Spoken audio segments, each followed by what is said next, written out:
My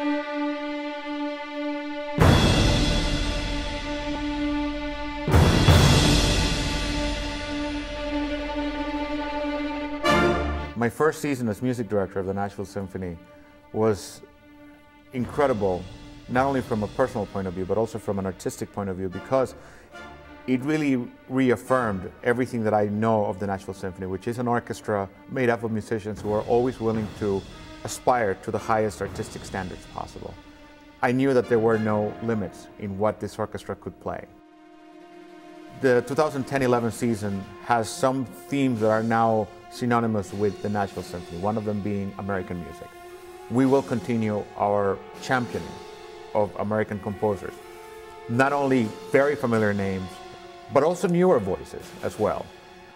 Next season, we have Mahler bookends, opening with the massive Mahler 8 in our gala, but then closing our season with a performance of the Mahler 2nd, which is very special for many reasons. One is, this is the piece that the last two movements were utilized to open this hall in 2006, but this time we're going to play the entire piece. We're actually bringing back the two soloists that opened the season, Janice, Chandler, Eteme, the soprano, and Frederica von Stade, the great mezzo-soprano.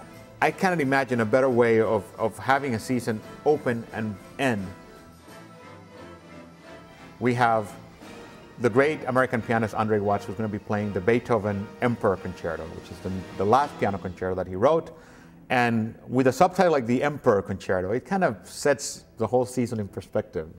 In November, we will welcome Thomas Hampson, who will sing a set of songs written for him by Richard Danielpour. And on the second half, one of the most controversial pieces in classical music history, the Rite of Spring by Igor Stravinsky, which I'm very much looking forward to hearing that piece in our great concert hall.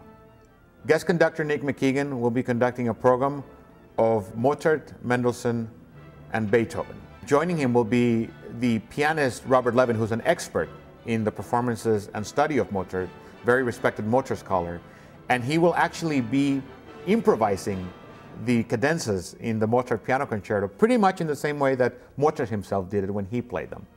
The Nashville Symphony will be welcoming back conductor Leonard Slatkin, who served for a couple of seasons as the music advisor of this orchestra.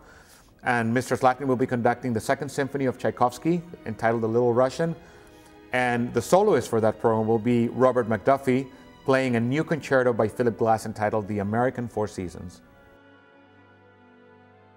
February is one of the months that I'm most looking forward because we will be playing Gustav Holst's The Planets. And it's one of the most popular pieces, I think, in the repertoire. And the reason is because it is such a sonic experience, a piece that requires a very large orchestra with organ and two timpani players. And this piece hasn't been done yet at Schermerhorn Symphony Center. And given the fantastic acoustics here, I have to say that I cannot wait to hear the opening of Mars, the bringer of war, in this environment.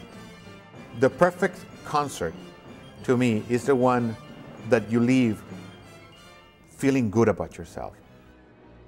You go home and you say, you know what, this is something I am never going to forget.